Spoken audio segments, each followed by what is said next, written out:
student, I have already started chapter 13, that is geometry. So in this chapter you have learned about plane. What is plane? A plane is a flat surface that extends in all directions, such as tabletop, sheet of paper and wall. So like this, you see sheet of paper, this is plane. Okay. Now point. A point is an exact location or place or a plane. So it is point. So in a flat, this is point. It is usually represented by a dot. Okay. Now line. A line is a collection of points that form a straight path and extend in both directions. We give name to a line by writing two capital letters at any 2 points on this line. So children, see, it is a line and it is represented by two capital letters A and B. Now we read about vertical line. So a standing line, straight line is called vertical line. Suppose, and it is also represented by capital letter A and B. Horizontal line, that means a flat line, a line which lies flat. So it is a horizontal line and it is also denoted by any capital letter. Okay. Now slanting line. A slanted line moves in any direction other than vertical or horizontal. So what is slanting line? That means it is whether in any direction, whether it is horizontal or like vertical.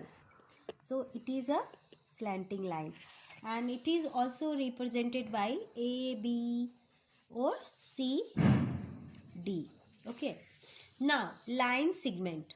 A line segment is a part of a line. It has two end points. Okay.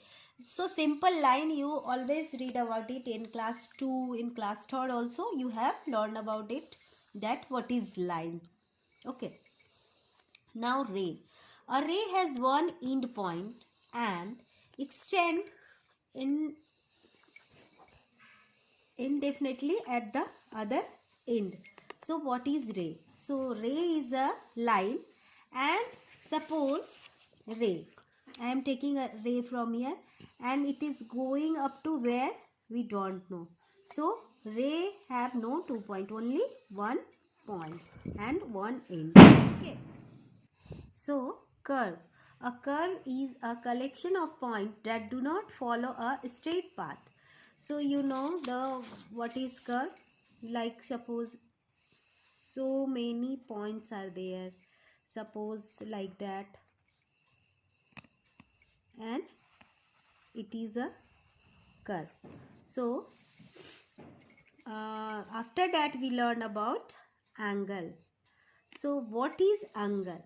An angle is formed when the end points of two rays meet at one point.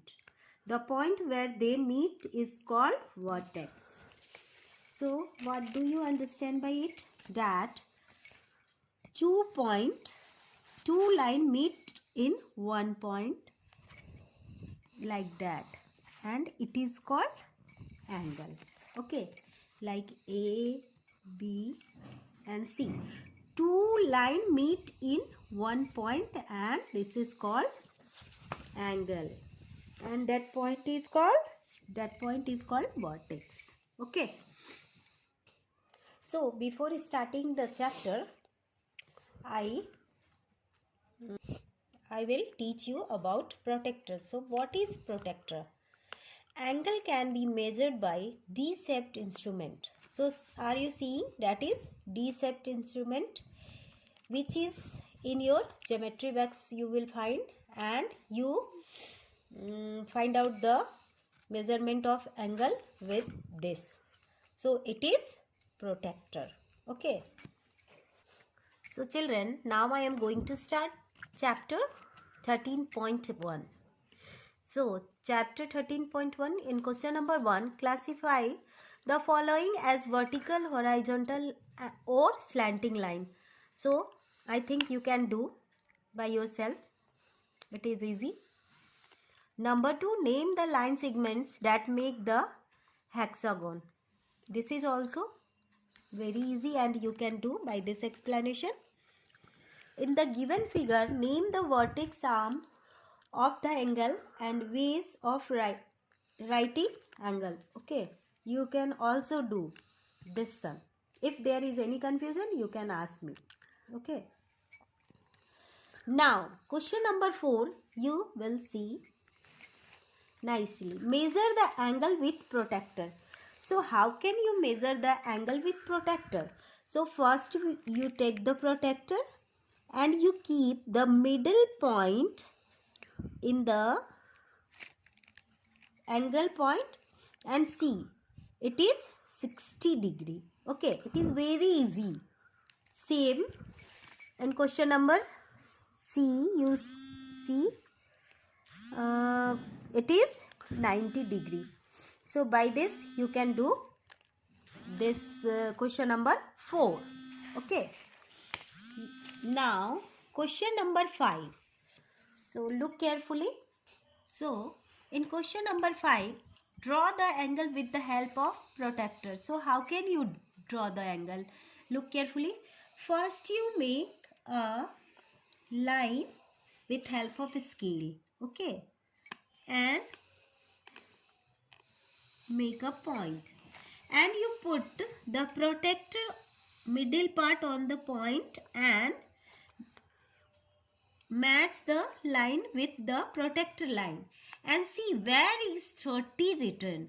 So here is the 30 and you put one point. Okay, and you